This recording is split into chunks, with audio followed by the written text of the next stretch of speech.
passing the ball on the outlet. You know what? Y'all really starting to irritate me with this. Angel Reese, you really starting to irritate me. Not throwing the ball to Caitlin Clark on these outlet passes. Let's take a look at that first. Okay, let's take a look at that. Check this out. The most game-changing rookie the WNBA has ever seen is riding the pine. This player literally made the entire league twice as popular overnight, and they've got her coming off the bench in Team USA exhibitions. That moment you just witnessed, that's pure frustration from someone who knows exactly what kind of games are being played here. Oh, let's standing there in front of you. Oh no, I want to give it to somebody else. See, this is what we talking about, bro. Y'all playing games right now. Man. Angel Reese. And here's what's crazy.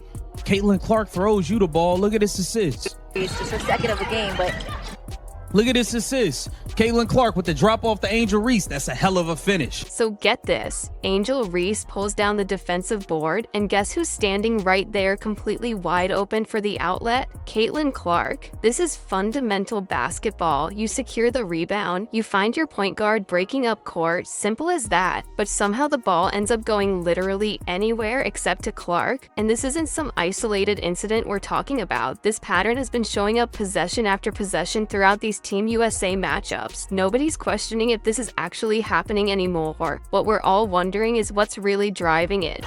sidestep, deep three. That's nasty. That's nasty. Oh my God. The Reese screen, sidestep, deep three. I cannot wait for WNBA season, man. I can't wait. Now here's what makes this whole thing even more obvious. That exact same game, Caitlin Clark drops a beautiful pass right into Angel Reese's hands for the easiest bucket you'll ever see at the rim. Perfect execution, completely unselfish basketball, textbook point guard play. Clark is out there creating opportunities for everyone around her, doing exactly what great floor generals do. So when the situation flips and Clark is the one breaking open down court, why does that same ball movement suddenly disappear? You can't argue with what's happening right there on the court. Close to the three-point line for her. That was a free throw. You see what I'm saying? She is going to destroy this upcoming WNBA season. Fans are not happy, though. I will be honest. A lot of people are not happy with like I want to put Kalia Copper led the team in scoring today. She had 15, as she should. That girl does not pass the ball. I'm just going to keep it real. I think talk about making a statement. That step back three from way beyond the arc isn't some rookie getting lucky. That's a seasoned player who's been dominating at every level, now showing out against professional talent despite getting limited minutes. 12 points without even starting, proving beyond any doubt why she should be in that first unit. And here's the part that makes zero sense. They're giving the starting point guard role to Chelsea Gray. Now Chelsea Gray is 32 years old and just came off a season where injuries were a major problem. Meanwhile, the player who just shattered every viewership record in college basketball history is watching from the sidelines. Team USA did not come out super sharp early in this game. I will say that things could have been a lot sharper early in the game, but they did what they had to do, and they was able to get the win today. So that's what that is.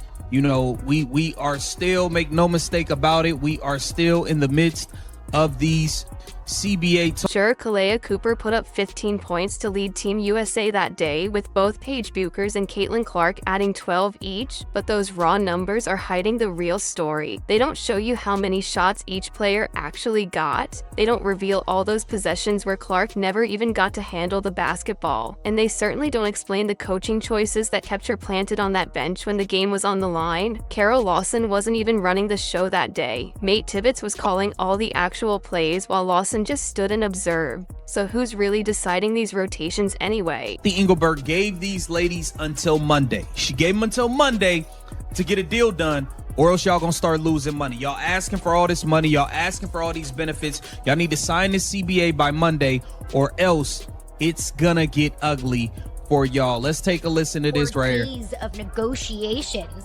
and going back and forth and proposals that have been exchanged back and forth. That's movement. That's good. But it's also March 12th. We also have over 100 free agents in the league. Pretty much every big star who's not on a rookie contract is a free agent. All this drama is unfolding right as the WNBA faces the most critical CBA negotiations in league history. Kathy Engelbert drew a hard line in the sand with Monday, March 10th as the absolute deadline. This isn't some flexible timeline they can push around. Every single day beyond that date means serious consequences. Lost money, delayed free agency, a rushed schedule, maybe even a shortened season. More than 100 free agents are stuck in limbo. 2 brand new expansion teams can't even hold their drafts. College players have no idea where their professional careers will begin, and time is running out fast. The players are feeling the pressure. Kathy Engelbert is feeling the pressure. Me, as a fan and as someone who covers the league, is feeling the pressure that while movement is a good thing, while these in-person meetings are a good thing, we're going to have to get something finalized soon, or else we're going to have a truncated season, and I think that'll be dire for the league. And that's nobody's fault but everybody involved. I'll continue to say this. I doubt that they created a self-imposed March 10th deadline without some wiggle room, right? These are all negotiation tactics. It just shouldn't require negotiation tactics. At some point, we know what they need to do. They need to get a deal done. And I abhor the fact that we have to set a deadline for everybody to get in the room and then have these marathon sessions. Could have been done in January.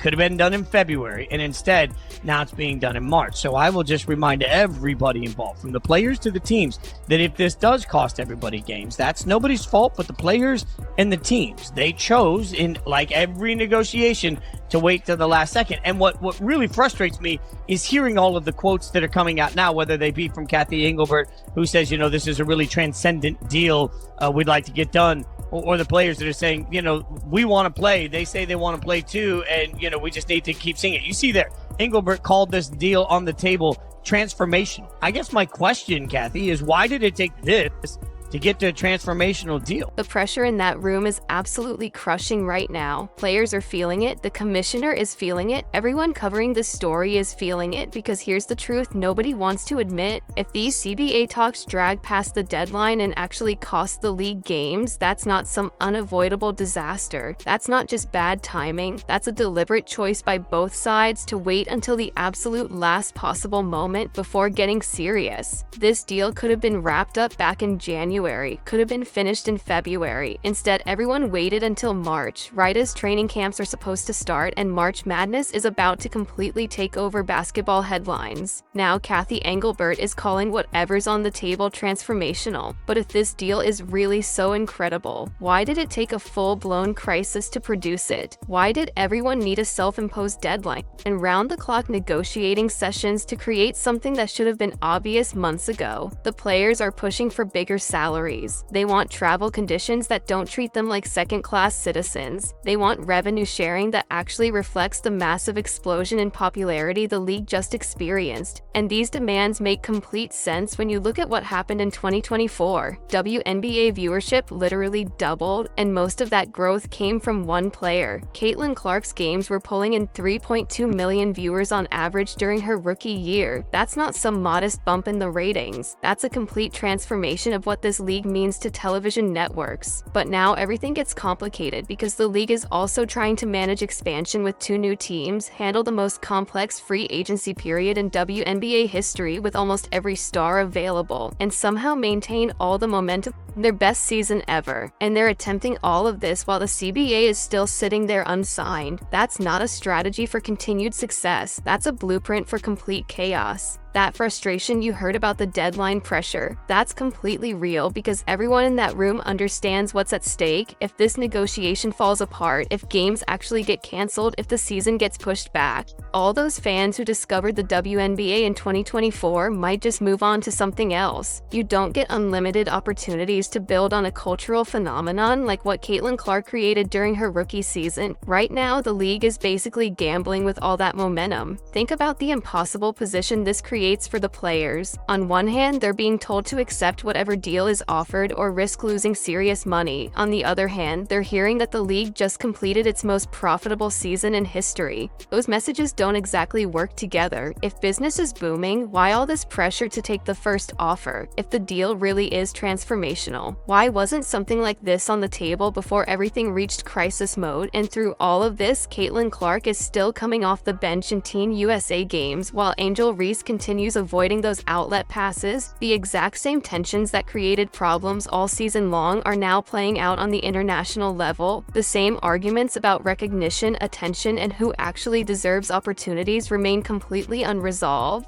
This is the WNBA's defining moment. The league can either take advantage of the incredible growth from 2024 and build something that lasts, or completely waste this opportunity through terrible timing, personal politics, and refusing to acknowledge what's actually creating the success. Caitlin Clark never asked to become the symbol of the league's comeback. She just played basketball so well that people couldn't ignore it anymore. The real question now is whether the league is smart enough to build around what's working, or if old conflicts and established power structures will mess everything up. So here's what I need you to consider. If you were handling these CBA negotiations, would your priority be getting something done quickly or making sure it's actually good? Because those goals might be pulling in opposite directions. And if you were running Team USA, would you honestly keep Caitlin Clark on the bench behind a 32-year-old point guard? Let me know what you think in the comments, because this whole situation just keeps getting messier. We really need to have an honest conversation about where this league is actually going compared to where everyone pretends it's headed.